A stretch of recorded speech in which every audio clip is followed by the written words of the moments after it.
Zohran Mamdani has won the New York City mayoral election. A pretty incredible moment Tuesday night.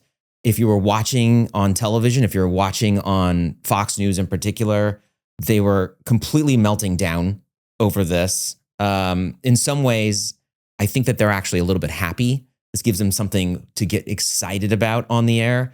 They used the moment to condemn socialism, communism, really go all in on this. We're here in LA this week, you and I. Seeking safe harbor. Refugees. It's very scary in New York right now. Very scary. Everything that I'm hearing is that it's already descended into a dystopian apocalypse. But people are scared. People are scared right now. Well, so Sean Hannity has been telling his viewers that people are really nervous about this, including his rich friends who are apparently afraid of what is to come now in New York. What do you make of this whole situation? Well, it's interesting on the Sean Hannity front. Like if you're watching Fox News, it seems like the end of New York has happened, which is strange because if you've been watching Fox News for the last 5 years, you think New York was already an apocalypse. Right. So I guess it's going to descend further into a dystopian apocalypse with Mamdani having won. But Sean Hannity was on the air saying that his friends are scared, they're nervous, they're terrified, apparently, of what New York City is going to become. I honestly feel bad. I have friends of mine in New York. My phone is blowing up. They are officially depressed and scared. And as Martha pointed out earlier, a full 9% of people say that they will leave if he in fact got elected. Before today, they said if he got elected, they're going to leave New York City. And it's remarkable because I'm assuming Sean Hannity's friends are pretty well off. Right. And they're we were talking about this before the show. They portray themselves as big tough guys.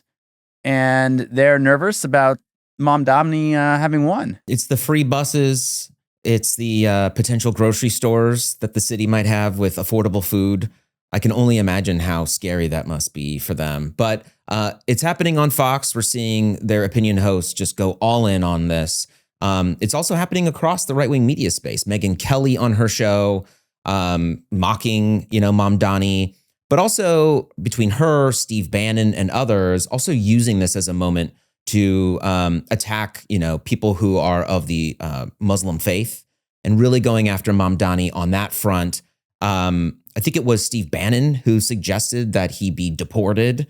Megyn Kelly saying that he, people who are of the Islam faith should not be in leadership positions in this country. I mean, this is like a very thinly veiled, if you even want to call it that, Islamophobic freak out on the right now as well. And I think that they're freaking out in part because he was so successful at getting his message out, right? He's very Obama-esque in a way where he's come from a very small corner, let's say, of the party and risen to now national fame. I mean, the entire country is looking at this race and how he catapulted into that by using the media in a particular way, by taking his message directly to people on social media. And I think that the sort of MAGA space that supported Trump and his populist view are looking at this and saying, oh man, he's kind of figured out a very smart playbook here. And they're using everything they can to go after him. What do you think? I think they're otherizing him, which is normally what happens when someone that doesn't look like a clean-cut white man wins office, and they are making him seem like he's the other person. He's Muslim. He's brown. I mean, I was thinking when I was watching the election speech after he won, the music that played, it was I'm Middle Eastern. It sounded like Middle Eastern music, but it probably was blowing minds over at Fox News headquarters that someone would play that music after winning an election. And I think that, they are very much painting him as an anti-American force who has seized power in New York City, and he's a communist, and he doesn't share American values. And to some extent, Zohran talked about this when he actually delivered his acceptance speech, right? And I think we have that clip where he talks about a prism of misinformation or how people have absorbed his campaign through this distorted lens. Now I know that many have heard our message only through the prism of misinformation. Tens of millions of dollars have been spent to redefine reality and to convince our neighbors that this new age is something that should frighten them. And I think he's onto something there when he talks about how people consume the election. If you were watching Fox News, if you're listening to these right-wing podcasts, you saw a very different Mamdani than if you were watching his own social clips, if you were watching progressive media. And he has been very much villainized as a boogeyman in these corners of the world. And people are like, I think legitimately, when Sean Hannity says that his friends are scared, I think there are people who are legitimately scared because he has been portrayed as this monster, effectively, who's come into New York City. And they are nervous. The interesting thing is, like, their priorities seem way out of whack. Like, the free buses are scaring them more than the president of the United States, who is currently taking a hammer or a baseball bat to all our institutions. But the free buses are terrifying. Right. Yeah. And I think that for Fox, though, even though, and for right-wing media, even though they support like a Curtis Sliwa type candidate, right, who's on the right, who New York is never going to, I mean, I can't imagine them electing somebody like that. By seeing someone like Zohran Mamdani win this race, who they can openly vilify all the time, it is very much going to be a playground for them going forward now, to constantly use him to attack and distract from the real issues that are actually happening around the country. People who live outside of New York know Zohran Mamdani in part because his message has been so well crafted. He's always been on message about how challenging it is to afford anything in 2025 America, right? Affordability is this massive problem that's not a New York only issue, right? And we're here in LA today, and affordability is probably the number one issue affecting people here today as well. And I think he's been really smart, but these, the MAGA media is going to use him in the same way they did with Barack Obama, which is that anything that is going on in the right-wing space, any issues that are going on in the conservative world, we're going to just go all in distraction mode on Mamdani. And I think for them, this is actually going to be a win for them in a sort of counterintuitive way, and that now they're going to have someone to talk about endlessly to distract from what Donald Trump is really doing, from what ICE is doing around the country, and the frankly, the civil war that's breaking out in MAGA right now. Now they have the perfect thing to pivot away from that and to to go off on how he wants to have affordable housing in New York. Dear God, that would be terrible. And we should say too, it's not just Fox News that's like freaking out or bashing Mamdani. I watched the victory speech in my hotel room here in LA over on MSNBC. And then I was curious, the MSNBC crowd very much celebrated the electrifying speech and talked about how a new generation of, progressivism is being ushered in, and he's delivering that message. And then I switched over to CNN, and the entire panel basically just bashed him. We have a clip of that as well, some clips of that. I think he missed an opportunity. I think the Mamdani that we saw on the campaign trail, who was a lot more calm, who was a lot warmer, who was a lot more embracing, was not present in that speech. I think he missed a chance tonight to open up and bring more people into the tent. I think his tone was sharp. I agree with everything that Van said about that speech. I was disappointed by it because this was his big introduction to the city as the new mayor. And I think this was a divisive speech, and he clearly sees the world in terms of the people who are oppressing you and the oppressed. And he said the oppressed are now in City Hall. And you see that it's not just Scott Jennings who immediately, predictably did not find anything he liked from the Mamdani speech, but it's David Axelrod, it's Van Jones even saying that he was striking the wrong notes. And I watched the speech, and I thought it felt very Obama-esque.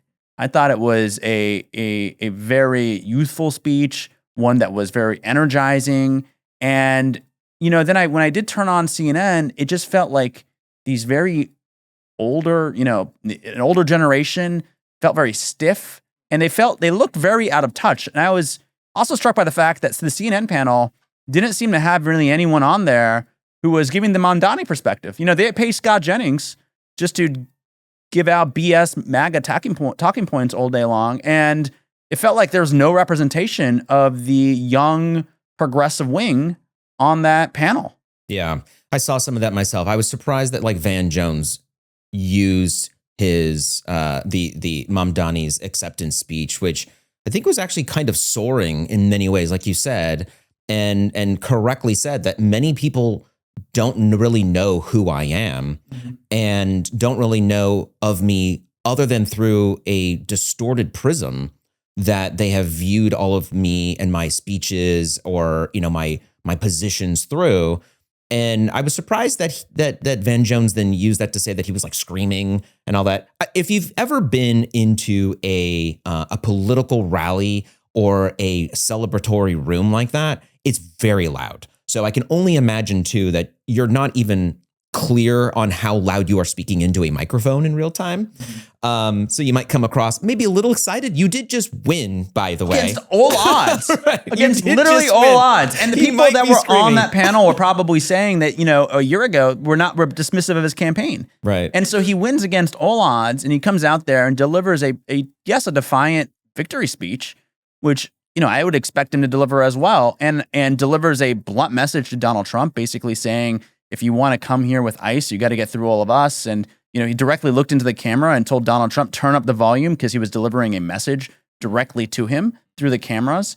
And, you know, again, I thought it was a speech that really was very youthful and energetic and electrifying, and even regardless of the politics of it all, just like the way it was delivered. And it was just striking to me then to go to this quiet set where you have a bunch of, you know, old time political analysts who are just ripping the guy. Yeah, there's definitely a generational gap, right? Mamdani's in his 30s. He's a millennial or Gen Z. I don't know. He might be on the sort of 34, so I think he's a probably millennial. Yeah. He's on the younger end of being a millennial.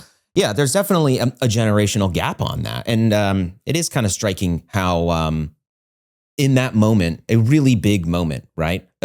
New York's first Muslim mayor, the first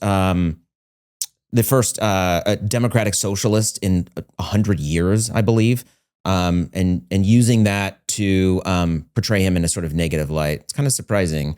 But I also think that like we are in for a long haul on this in for the next 4 years, in which he is blamed for anything that happens in New York. I mean, you and I have been joking about this for a while, but anytime like a police officer is harmed in New York City, we've already seen those on the right blame Mamdani for this. And you're like, wait a minute, he hasn't even won the race, let alone taken office. And it's already his fault or already his problem.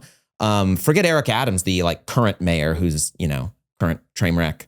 But I think that like for right-wing media, this is going to be fantastic for them, even though they're going to go out every day and attack him for it. It's going to whip up the red meat for their base. They're going to love this stuff. And you can imagine from here on out, Hannity, Laura Ingraham and co, they're going to have so much to talk about every night and keep their base whipped up. But and use him to portray that this is where the left is going in America. They're the extremists. They want to bring socialism and communism into this country, and we have to do everything to fight back against that. Yeah, and I would bet that New York is not going to. It's going to be fine. It's already fallen, Oliver. It's going to be kidding? fine. That's why we're here. I bet most people would not know if you parachuted a year later into New York and you didn't know that Zohran was mayor, that a socialist communist has taken over New York City.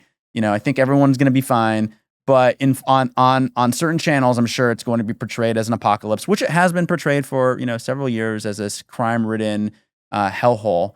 And I do think, though, what's interesting is Fox News' reaction is very predictable, but how mainstream outlets grapple with this is also interesting. And I think that the CNN freak out over Mamdani winning and the bashing of his speech is reflective of the fact that he does disrupt the status quo, and that is what you're seeing, you know, with that CNN panel reaction. It's that he has not only does he sort of terrify the right, but he also, I think, worries Democrats. I mean, you saw that in the run up to the election, like Hakeem Jeffries refused basically until the very last minute to endorse him. Chuck Schumer, when he cast his ballot, I don't think he even has he said who he voted for in the New York senator? And so clearly he's making the left, the establishment left, very uncomfortable.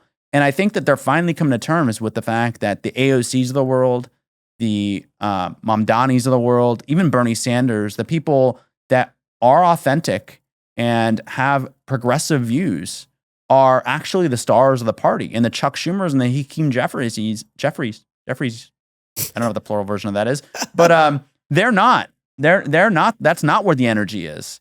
And I think that terrifies a lot of them as well. Thank you for watching Power Lines. For more analysis and insight, subscribe to our YouTube channel down below, like this video, and you can watch more of us right over here.